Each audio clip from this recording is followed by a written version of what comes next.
This book is written by Sudha Murthy, and this is the second part of second chapter. Years passed and I became a girl of 12 years. By that time, I had finished reading almost all the books in the little village library. At times, I used to feel bored going to the library as there were not many new books. But still, I accompanied my old grandfather to the banyan tree. One such evening, we were coming back after our outing. I was feeling particularly bored with the library that day.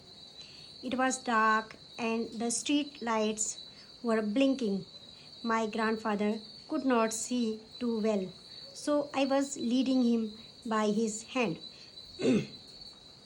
Suddenly, he asked me, I will recite half a poem.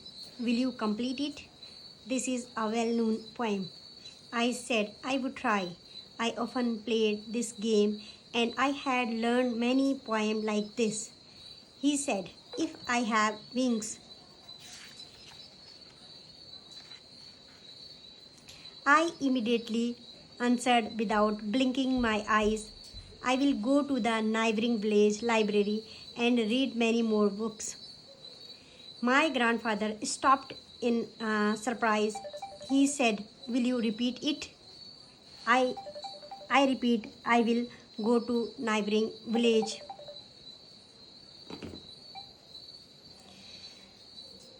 I repeat, I will go to neighboring village library and read many more books.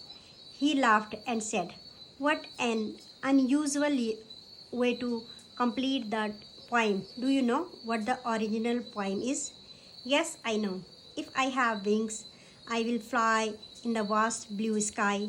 I will see beautiful places. I will meet great people. I will search for hidden treasures. My grandfather kept quiet. When we reached home, he sat down on a mat and called me.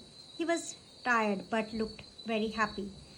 He took my little hand into his hand and said, do you know, there was a great man called Andrew Carnegie in USA. He was a billionaire who lived a century back.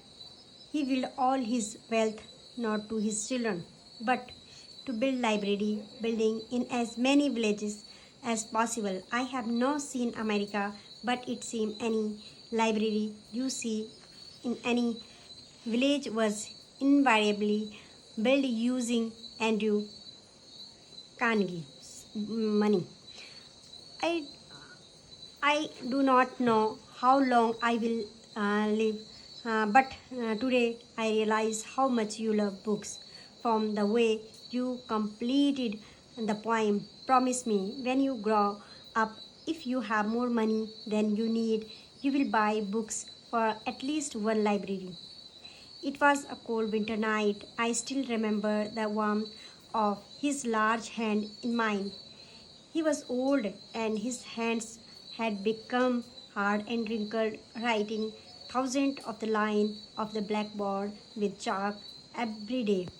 We were not rich like Kangi, but certainly my grandfather had the richness of experience and knowledge.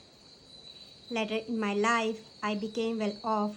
I remembered my promise to buying books for a library. Today's through Infosys Foundation, we have given books to 10,000 such libraries. Thank you, guys.